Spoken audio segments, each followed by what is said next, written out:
They say Breaker's Rest is where the wind goes to die, a place so still and hollow, the ground forgets to echo your steps. It sat on the edge of a dry valley, ringed with rusted hills and crooked fences, forgotten by men with plans and only remembered by those with regrets. On the far side of that town, beneath a bleached elm that hadn't borne a leaf in 7 summers, stood the Ellis Ranch. Small, weather-beaten, quiet, and just large enough for one woman and a horse who didn't take kindly to strangers. Clara Ellis was not the sort to be pitied.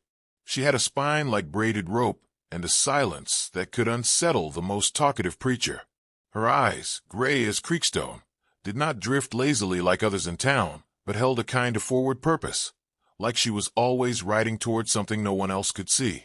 She'd been alone since the war ended. Folks remembered her husband, James, and the way he rode off wearing Union blue and never returned. No grave ever sent word. No body ever came back.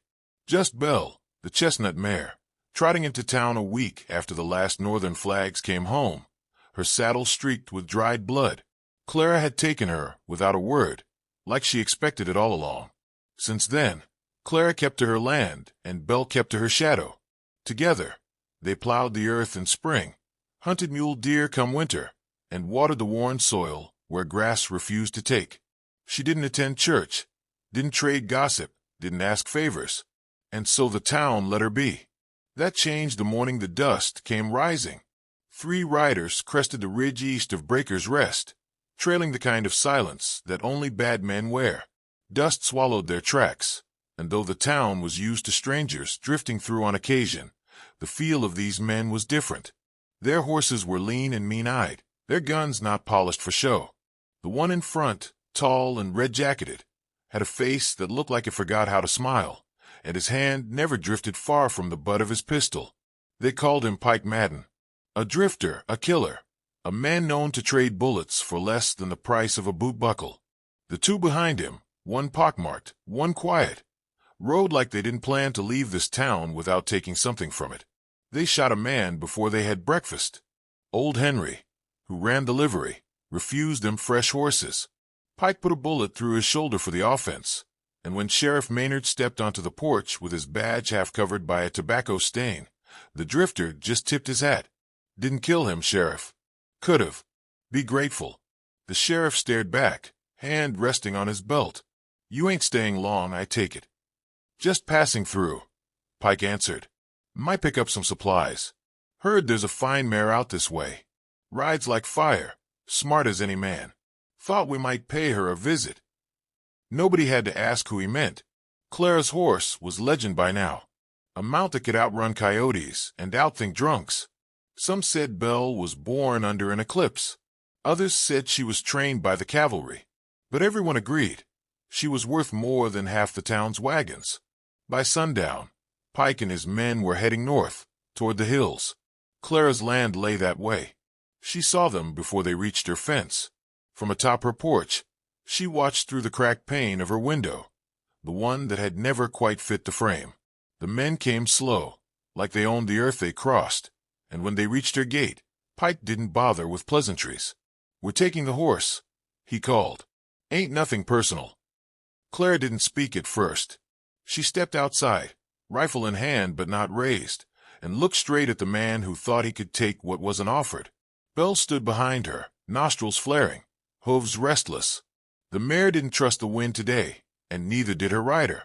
She's not for sale, Clara said. Didn't say I'd buy her. Pike replied, grinning. Just said we're taking her. His men spread out, eyes twitching toward the barn, the water trough, the old saddle resting on the split-rail fence. Pike dismounted, hand still on his gun, and walked forward like he had all the time in the world. Clara met him halfway. You don't know what you're doing, she said, voice low but steady. Lady, I've taken better horses and worse, he said. This one won't be no different. She'll bring back more than you're ready for. That made him pause, just for a second. He studied her face, searching for something, fear maybe. Found none. Cute line, he muttered. Pike grabbed Belle's reins. The mare reared, nearly threw him, but the pockmarked man came in from the side with a rope. Together, they wrangled her away, kicking and bucking, until she disappeared down the ridge. Clara stood alone in the settling dust, one hand clenched around her rifle, the other curled at her side, like it remembered holding something long gone. She didn't cry. She didn't shout. She simply turned back toward the house, her boots dragging through dry soil. That night, the wind changed. It whistled low across the chimney, brushing against the windows like a whisper from long ago. And in the cellar beneath the floorboards, something shifted in the dark. A creak of old leather, the groan of iron hinges. In Breaker's Rest, lights flickered out, doors locked. Mothers pulled their children close. And on the ridge where the outlaws vanished, a lone hawk circled wide, as if it too had heard the warning. Justice doesn't ride loud in places like these. It waits. And sometimes, it rides a horse that knows the way home.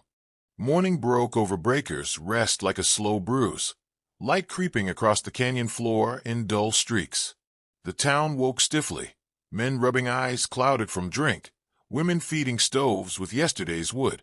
But out at the Ellis Ranch, something older than routine stirred, something not seen in nearly a decade. Clara stood beneath the bare elm, her eyes fixed on the horizon. The house behind her was still, untouched by warmth or movement. In her hand hung a halter, frayed and weathered. Her fingers, once calloused by years of plowing and mending, now trembled slightly, not from fear, but from memory. She descended into the cellar with the same slow steps one uses to visit a grave. The wooden door creaked wide, revealing a dark hollow lined with crates and oil tins, cobwebs trembling at her arrival. In the corner, beneath an old tarp, sat a chest of oak and iron. Its lock was rusted, the hinges stubborn. It took her 3 hard tugs before the lid groaned open. Inside lay her husband's war coat, faded Union blue, buttons dull as river stones. Beneath it, her own gear, a leather satchel stitched with field maps, a pair of cavalry spurs scuffed by granite trails, and wrapped tight in oilskin, a pistol with a worn ivory grip. She lifted it gently, as though afraid it might vanish in her hands. 10 years earlier, Clara Ellis had not been a widow tending fields. She had been Sergeant C. Ellis, courier scout for the 15th Ohio Cavalry, riding under her husband's name and keeping pace with the fiercest men the war had seen. Most never knew she wasn't one of them. In dust and blood, there wasn't much room for questions. James had fallen on a night ambush near the Brazos River. The official report listed him as missing. Only Belle made it back, torn and stained with the kind of silence no one dared explain. Clara never wrote again. Until now. Miles away, Pike Madden spat into the fire and cursed under his breath. Belle had refused the saddle again, tossing one of his men flat when he tried to mount. Pike's knuckles were raw from striking her muzzle. She glared at him through the dusk, flanks heaving, blood crusting where the rope had bit into her side. "Stupid animal," he muttered. "She ain't stupid," muttered the pockmarked outlaw, chewing on a twig. "She just knows better than to carry a fool." Pike stood looming. "You want to say that again?" The man didn't. Not directly. The gang had holed up in a bend of the Dry Hook Canyons, a natural choke between stone ridges, easy to defend, hard to escape. They'd raided a homestead the night before and planned to keep moving by dawn. But Belle had other plans. At first chance, she broke her tether, bolted into the darkness with a scream that sounded almost human. Pike fired twice into the air, but the canyon swallowed the sound. The mare was gone. Belle ran without pause, her hooves striking familiar earth, following a scent carved deep into her mind. It wasn't magic, it was memory, drilled into her bones by a woman who had trained her not as a beast of burden, but as a partner in war. When the world turned to chaos, Belle had one instinct left, return to the one who'd always led her through it. Clara heard the whinny before she saw the shape in the distance. She stepped out onto the porch, eyes narrowing against the early haze. There, limping down the trail with foam streaking her sides and blood matting her chestnut coat, came Belle. The mare collapsed at her feet. Clara dropped to her knees, clutching the animal's neck as tears stung her eyes. Not since the day James vanished had she wept. She pressed her forehead to Belle's and whispered old words, commands once used on battlefields, syllables the horse hadn't heard in years. Belle responded with a soft huff, eyes fluttering closed. It wasn't just injury that brought the mare back. It was warning. Clara rose and went inside. She dressed in silence. The war coat didn't fit quite the same, years having reshaped her frame, but it still fastened. She tied her hair back, wrapped the gun belt tight around her waist, and checked the chambers with practiced fingers. In the mirror, she didn't see the widow of Breaker's Rest. She saw a soldier. By the time Sheriff Maynard arrived at dawn, the ranch was empty. He found Belle tied out front, bandaged and fed. A note sat beneath the saddle, scrawled in the firm hand of someone who did not ask permission. "I'm getting him back." The sheriff rubbed his jaw, spit in the dirt, and said to no one in particular, "Damn fool didn't know what he stirred up." Clara rode out before first light. Her rifle lay across her saddle horn, and her eyes didn't drift from the trail. She wasn't tracking footprints. She was hunting something heavier, weight in the earth, scent in the wind, signs that men untrained would miss, but soldiers could smell like blood in the water. She moved through canyons with the ease of memory. She remembered ridges, where ambushes worked best, where shadows held longer in the day, where a horse could tread and not be heard. Every rock held a whisper. Every rustle brought back names long buried. At the Dryhook Bend, she stopped. Far below, nestled in the crook of the stone arms, smoke curled from a dying fire. She saw two horses, two men, and a man pacing, waving his arms in fury. She narrowed her eyes. Her hand slid to her rifle. The wind stilled, and somewhere in the silence between the breath and the aim, she felt the weight of everything return. Not grief, not rage, but clarity. The kind that war gives when you realize it's either them or you. Clara Ellis had buried her past for 10 long years. Now it was time to dig it up. Clara dismounted half a mile from the canyon mouth, tying Belle to a mesquite tree whose gnarled roots gripped the dirt like clenched fists. The mare shifted nervously, ears flicking back and forth, still haunted by the scent of men who rode cruelly and thought nothing of pain. Clara stroked her neck once, silent promise in her touch, then turned toward the jagged path ahead. Dryhook Canyon had always felt like a wound in the land, narrow, twisted, echoing every sound like a ghost repeating its last breath. During the war, she'd come through here with scouts, slipping past Confederate pickets, always wary of the way the stone funneled noise and light. Now, it felt like returning to a battlefield long left to rot. Clara kept to the shadows, her boots silent, rifle cradled in her arms like a sleeping child. Her war coat blended with the stone and sagebrush, and her breath slowed until she was more animal than woman, moving with the wind rather than against it. The camp came into view slowly. First smoke, then canvas, then movement. Pike stood with his back to her, pacing along a flattened ridge where he'd pitched a tarp. He grumbled under his breath, tossing stones down the canyon wall. Near the fire, the pockmarked outlaw sat cleaning a revolver, legs stretched lazily, too at ease for a man whose partner had already vanished into the desert. The third man, the silent one, was nowhere in sight. Clara knelt and leveled the rifle, sighting Pike between the shoulders. Her finger curled tight, knuckles stiff. She exhaled, but she didn't fire. Killing from cover was a soldier's act, not a reckoning. And this was something deeper than tactics.